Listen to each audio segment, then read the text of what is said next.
दोस्तों, आप सभी का हमारे YouTube चैनल में स्वागत है। तो आज मन खुश हो गया, आज तो लेके रहूंगा। जी हाँ दोस्तों, यह स्त्री आपसे खुश हो गई है और कुछ देना चाहती है। दोस्तों, आज हम एक साथ सभी बातों की चर्चा करेंगे और जानेंगे कि यह नारी हमसे खुश कैसे हो गई। और आज हम जाते जाते सारा धन ले लेंगे और यह सो गई, कोई देख भी नहीं रहा है। तो दोस्तों, वीडियो को अंत तक देखे, अच्छे के लिए होता है। यह केवल एक कहावत नहीं है, बल्कि यह जीवन का वह परम सत्य है जिसे अगर आपने अपने हृदय में उतार लिया तो आपका जीवन अभी इसी वक्त स्वर्ग बन जाएगा। हम मनुष्य बहुत ही अल्पज्ञानी हैं। हमारी दृष्टि बहुत छोटी है। हम केवल आज को देखते हैं, हम केवल अभी को देखते हैं। अगर अभी हमें थोड़ा सा दुख मिला तो हम रोने लगते हैं कि हमारे साथ बुरा हुआ, लेकिन वह ऊपर बैठा परमात्मा हमारे पूरे जीवन को एक साथ देख रहा है। उसे पता है कि आज जो यह कड़वी दवा तुम्हें पिलाई जा रही है, यही कल तुम्हारे स्वास्थ्य का कारण बनेगी। उसे पता है कि आज जो तुमसे छीना जा रहा है वह इसलिए छीना जा रहा है ताकि तुम्हारे दोनों हाथ खाली हो सके और वह तुम्हें कुछ ऐसा दे सके जो तुमने सपने में भी नहीं सोचा था। भक्तों, हम अक्सर ईश्वर की योजनाओं पर शक करते हैं। जब हमारी मनचाही मुराद पूरी नहीं होती तो हम भगवान से रूठ जाते हैं। हम कहते हैं कि मैंने इतनी पूजा की, मैंने इतना पाठ किया, फिर भी मेरा काम नहीं बना। लेकिन याद रखिए, भगवान आपको वह नहीं देते जो आपको अच्छा लगता है, बल्कि भगवान आपको वह देते हैं जो आपके लिए अच्छा होता है। एक छोटा बच्चा अगर जलती हुई आग को पकड़ना चाहे क्योंकि वह उसे चमकती हुई और सुंदर लग रही है, तो क्या उसके माता पिता उसे वह पकड़ने देंगे? नहीं, वे उसे डांटेंगे, उसे मारेंगे और उसे आग से दूर करेंगे। उस समय वह बच्चा रोएगा। उसे लगेगा कि मेरे माता पिता मेरे दुश्मन हैं, मुझे खेलने नहीं दे रहे हैं। लेकिन जब वह बड़ा होगा तब उसे समझ आएगा कि उस दिन माता पिता ने उसे मना करके कितना बड़ा उपकार किया था। ठीक वैसे ही हम उस बच्चे की तरह हैं और ईश्वर हमारे माता पिता हैं। वे हमें उन चीजों से दूर रखते हैं जो अंत में हमें जलाने वाली है। मैं आपको इस विषय पर एक बहुत ही प्रसिद्ध और मर्मस्पर्शी कथा सुनाता हूं। इसे बहुत ध्यान से सुनिएगा क्योंकि इस कथा में जीवन का सार छिपा है। एक बार एक राजा था। उसका एक मंत्री था जो बहुत ही ईश्वर भक्त और ज्ञानी था। उस मंत्री की एक आदत थी, चाहे कुछ भी हो जाए, अच्छा हो या बुरा, वह हमेशा एक ही बात कहता था कि जो होता है अच्छे के लिए होता है। राजा को कभी कभी उसकी इस बात पर बहुत गुस्सा आता था। राजा सोचता था कि अजीब पागल आदमी है, अगर कोई मर जाए या कोई नुकसान हो जाए तब भी यह यही कहता है कि अच्छे के लिए हुआ। एक दिन राजा अपनी तलवार को साफ कर रहा था। अचानक तलवार फिसल गई और राजा के हाथ की एक उंगली कट गई। खून बहने लगा। राजा दर्द से कराने लगा। तभी वहां खड़ा मंत्री बोला कि महाराज, चिंता ना करें, जो होता है अच्छे के लिए होता है। यह सुनते ही राजा का गुस्सा 7वें आसमान पर पहुंच गया। उसने सोचा कि मेरी उंगली कट गई है, मुझे इतना दर्द हो रहा है और यह कह रहा है कि अच्छे के लिए हुआ।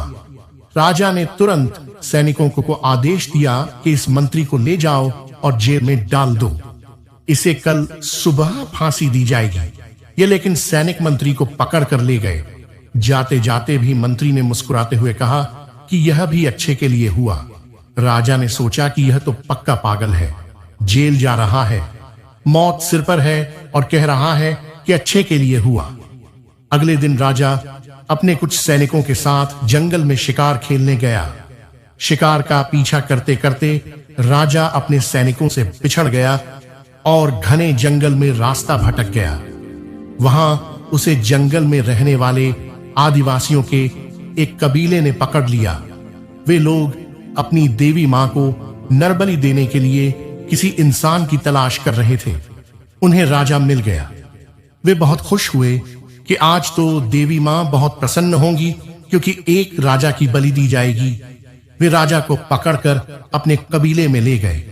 राजा को नहलाया धुलाया गया, उसे फूलों की माला पहनाई गई और बलिवेद ई पर लेटा दिया गया।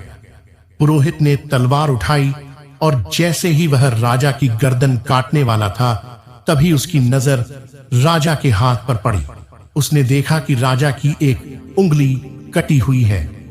पुरोहित ने तुरंत तलवार रोक दी और चिल्लाया कि रुको, इस आदमी की बलि नहीं दी जाती। शक्ति यह खंडित है, इसका अंग भंग है और देवी मां को खंडित शरीर की बलि नहीं चढ़ाई जाती। यह अपशगुन होगा, इसे छोड़ दो। आदिवासियों ने राजा को छोड़ दिया। राजा अपनी जान बचाकर वहां से भागा। जंगल से बाहर आते ही उसे उस मंत्री की बात याद आई कि जो होता है अच्छे के लिए होता है। आज उसे समझ आया कि अगर उस दिन उसकी उंगली नहीं कटी होती तो आज उसकी गर्दन कट जाती। वो उंगली कटना उसके लिए वरदान बन गया। राजा तुरंत अपने महल पहुंचा और सीधा जेल गया। उसने मंत्री को जेल से बाहर निकाला और उससे माफी मांगी। राजा ने कहा कि मंत्री जी, आप सही थे, मेरी उंगली कटी तो मेरी जान बच गई। यह तो मेरे लिए अच्छा हुआ, लेकिन मुझे एक बात समझ नहीं आई। जब मैंने आपको जेल में डाला तो आपने कहा था कि यह भी अच्छे के लिए हुआ। इसमें आपके लिए क्या अच्छा हुआ? तो बेवजह जेल में रहे और आपको कष्ट हुआ। मंत्री ने हाथ जोड़कर कहा कि महाराज, यह तो बहुत ही सरल बात है। मैं आपका मंत्री हूं और हमेशा साए की तरह आपके साथ रहता हूं। अगर आप मुझे जेल में नहीं डालते तो मैं भी आपके साथ शिकार पर जाता। आप रास्ता भटके तो मैं भी आपके साथ भटकता। आदिवासियों ने आपको तो उंगली कटी होने के कारण छोड़ दिया, लेकिन मेरा शरीर तो पूरा सही सलामत था। वे मेरी बलि चढ़ा देते। इसलिए मेरा जेल में रहना मेरे लिए अच्छा हुआ, क्योंकि उसने मेरी जान बचा ली। मेरे प्यारे भक्तों, इस कहानी का मर्म समझिए। उस समय राजा को उंगली कटने का दर्द बहुत बड़ा लग रहा था। उसे लग रहा था कि यह बहुत बुरा हुआ, लेकिन ईश्वर की योजना बहुत बड़ी थी। ईश्वर जानता था कि इस छोटी सी ओट से एक बड़ी मौत को टाला जा सकता है। हमारे जीवन में भी ऐसा ही होता है। कभी कभी आपकी नौकरी छूट जाती है, आप बहुत रोते हैं, आपको लगता है कि दुनिया खत्म हो गई, लेकिन आपको नहीं पता कि ईश्वर ने आपको उस नौकरी से इसलिए निकाला है क्योंकि वह आपको अपना खुद का व्यापार शुरू करवाकर मालिक बनाना चाहता है, या फिर उससे भी बेहतर नौकरी आपका इंतजार कर रही है। अगर वह पुरानी नौकरी नहीं छूटती तो आप कभी नई दिशा में कोशिश ही नहीं करते। कभी कभी आपका कोई रिश्ता टूट जाता है। आप जिससे बहुत प्यार करते हैं वह आपको धोखा दे देता है या छोड़कर चला जाता है। आप डिप्रेशन में चले जाते हैं। आप भगवान को कोसते हैं, लेकिन आपको नहीं पता कि वह व्यक्ति आपके भविष्य के लिए जहर था। अगर वह आपके जीवन में रहता तो शायद आपकी पूरी जिंदगी नरक बन जाती। भगवान ने उस रिश्ते को तोड़कर आपको एक बहुत बड़ी मुसीबत से बचाया है। यह तो उनका धन्यवाद करने का समय है, ना कि रोने का। कभी कभी हमारी बस छूट जाती है या ट्रेन छूट जाती है और हम बहुत झुंझुलाते हैं, लेकिन बाद में पता चलता है कि वह बस आगे जाकर दुर्घटनाग्रस्त हो गई। तब हम भगवान का शुक्र मनाते हैं। भक्तों, हमारी दृष्टि बहुत सीमित है। हम दीवार के इस पार खड़े हैं और भगवान दीवार के उस पार खड़े हैं। हम सिर्फ वर्तमान का दुख देख रहे हैं और भगवान भविष्य का सुख देख रहे हैं। एक बात हमेशा याद रखिए कि माली जब पेड़ की छंटाई करता है तो पेड़ को दर्द होता है, उसकी शाखाएं काटी जाती हैं, लेकिन माली पेड़ का दुश्मन नहीं है। वह जानता है कि जब तक इन सूखी और टेढ़ी मेढ़ी शाखाओं को काटा नहीं जाएगा, तब तक पेड़ पर नए फल और फूल नहीं आएंगे। पेड़ का आकार सुंदर नहीं होगा। आपके जीवन में आने वाले दुख और संघर्ष वही छंटा आई है। ईश्वर आपको काट छांट कर सुंदर बना रहा है। जब भी आपके साथ कुछ बुरा हो तो 2 मिनट के लिए आंखें बंद करना और अपने इष्ट देव का ध्यान करके कहना कि प्रभु, मुझे नहीं पता कि इसमें मेरा क्या भला छिपा है, लेकिन मुझे आप पर पूरा भरोसा है। अगर यह आपकी मर्जी है तो इसमें जरूर मेरा कल्याण होगा। मैं इसे आपके प्रसाद के रूप में स्वीकार करता हूं। जिस दिन आप में आप स्वीकार भाव आ जाएगा, उस दिन आपके जीवन से तनाव, चिंता और डिप्रेशन हमेशा के लिए खत्म हो जाएगा। श्री कृष्ण ने अर्जुन से कहा कि हे अर्जुन, तू केवल कर्म कर, परिणाम की चिंता मत कर, क्योंकि परिणाम मेरे हाथ में है और जो मेरे हाथ में है वह कभी गलत हो ही नहीं सकता।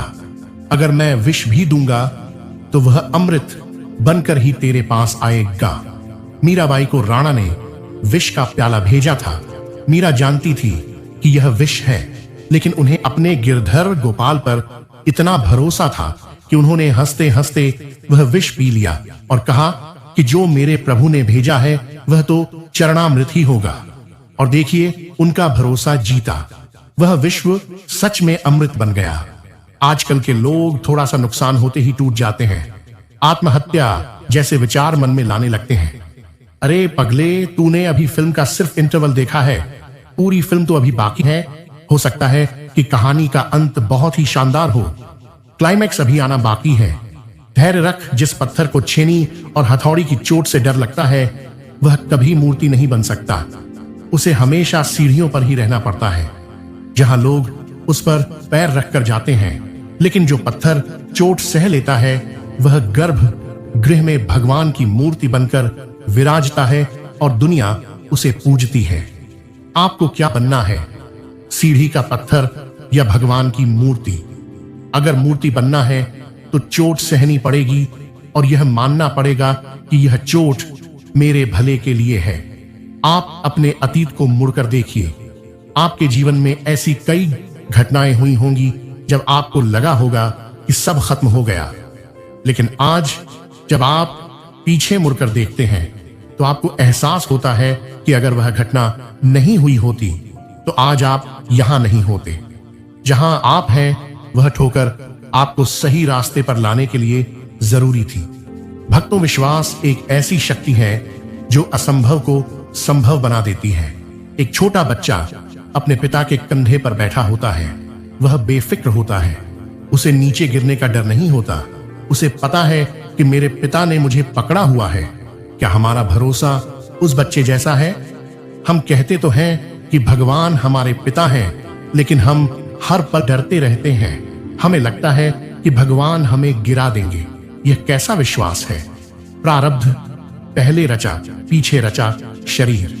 आपके जन्म लेने से पहले ही ईश्वर ने आपके जीवन की पूरी पटकथा लिख दी है। आपके सुख, आपके दुख, आपकी सफलता, आपकी असफलता, सब कुछ तय है और वह परम दयालु है। वह कभी भी अपने बच्चों का हित नहीं कर सकता। अगर वह आपको रेगिस्तान की धूप में चला रहा है तो यकीन मानिए, आगे उसने आपके लिए एक ठंडी छांव और मीठे पानी का इंतजाम कर रखा होगा। जीवन एक पहेली है, इसे सुलझाने की कोशिश मत करो, इसे जीने की कोशिश करो। जो हो रहा है उसे होने दो। नदी के बहाव के साथ बहना सीखो। नदी के बहाव के खिलाफ तैरोगे तो थक जाओगे और डूब जाओगे, लेकिन अगर समर्पण कर दोगे और खुद को बहाव में छोड़ दोगे तो नदी खुद तुम्हें किनारे लगा देगी। ईश्वर की इच्छा के साथ अपनी इच्छा को मिला दो। आज से शिकायत करना बंद करो। यह मत कहो कि मेरे साथ ही ऐसा क्यों हुआ, बल्कि यह कहो कि प्रभु आपका धन्यवाद कि आपने मुझे इस योग्य समझा कि मैं इस परीक्षा को दे सकूं। मुझे शक्ति दो कि मैं इसमें पास हो सकूं। सकारात्मक सोच का जादू देखिए। जब आप हर घटना में अच्छाई ढूंढने लगते हैं तो आपका दिमाग वैसे ही काम करने लगता है। अगर आप ट्रैफिक में फंस गए हैं तो बजाय गुस्सा होने के यह सोचिए कि शायद भगवान ने मुझे किसी दुर्घटना से बचाने के लिए यहां रोका है। मुझे अपने परिवार से फोन पर बात करने का वक्त दिया है। नजरिया बदलते ही नजारा बदल जाता है। रावण बहुत ज्ञानी था, लेकिन वह भगवान की योजना को स्वीकार नहीं कर पाया। उसे लगा कि वह अपनी मर्जी से सब कुछ चला लेगा, और अंत में क्या हुआ? विनाश विभीषण ने भगवान की मर्जी को स्वीकार किया। उसने अपमान सहा, लात खाई, लेकिन कहा कि जो राम जी की मर्जी, और अंत में वह लंका का राजा बना। समर्पण में ही विजय है। तो मेरे प्यारे भक्तों, अपने मन के बोझ को उतार फेंकिए। चिंता की गठरी को श्री कृष्ण के चरणों में रख दीजिए और बिल्कुल हल्के हो जाइए। जैसे एक सूखा पत्ता हवा के झोंके के साथ उड़ता है, उसे नहीं पता कि वह कहां जाएगा, लेकिन उसे हवा पर भरोसा होता है। वैसे ही आप भी उस विराट शक्ति की हवा पर भरोसा रखिए। जो चला गया उसे जाने दो, जो टूट गया उसे बिखरने दो, क्योंकि जब पुराना जाएगा तभी तो नया आएगा। पतझड़ के बाद ही बसंत आता है। पुराने पत्ते गिरते हैं तभी नई कोपलें आती हैं। आपके जीवन में भी बसंत आने वाला है। बस थोड़ा सा धैर्य रखिए और मुस्कुराते रहिए। याद रखिए कि ईश्वर के कारखाने में कोई भी उत्पाद बेकार नहीं होता। अगर उसने आपको बनाया है और आपको एक जीवन दिया है तो उसका कोई ना कोई उद्देश्य जरूर है। आपके साथ जो कुछ भी घटित हो रहा है वह उस उद्देश्य को पूरा करने की एक प्रक्रिया है। अगर आज अंधेरा है तो कल सवेरा भी होगा। अगर आज दुख है तो कल सुख भी होगा। यह चक्र है, घूमता रहेगा। आप बस केंद्र में स्थिर रहिए। अपने विश्वास को डगमगाने मत दीजिए। कहिए कि हे नाथ, मैं आपका हूं और आप मेरे हैं। इसके अलावा मुझे कुछ नहीं चाहिए। मुझे पूरा विश्वास है कि आज की इस चर्चा और उस राजा मंत्री की कहानी ने आपकी आंखों से अज्ञान का पर्दा हटा दिया होगा। आज से आप रोएंगे नहीं, बल्कि हर परिस्थिति का स्वागत करेंगे। अब समय आ गया है आपसे विदा लेने का, लेकिन जाने से पहले मेरी आपसे एक विनती है। अगर आपको आज का यह वीडियो प्रेरणादायक लगा हो और इसने आपके मनोबल को सहारा दिया हो तो कृपया इसे लाइक करें। आपका एक लाइक हमारे लिए बहुत मायने रखता है। ऐसे ही जीवन को सही दिशा दिखाने वाले सत्संग और संदेश पाने के लिए चैनल को सब्सक्राइब करें और बेल आइकन जरूर दबाएं ताकि कोई भी नया संदेश आपसे छूट ना जाए। अपने पूर्ण भाव को प्रकट करने के लिए कमेंट में प्रेम से राधे राधे लिखें। यह केवल शब्द नहीं, आत्मा की पुकार है जो सीधे गोविंद तक पहुंचती है। इस वीडियो को उन दोस्तों और परिवार वालों के साथ जरूर शेयर करें जो जीवन की परेशानियों से जूझ रहे हैं। आपका एक शेयर उनके जीवन में नई आशा जगा सकता है। तो आइए अपने जीवन की डोर सांवरिया के हाथों सौंपते हुए प्रेम से जय बाबा भोलेनाथ।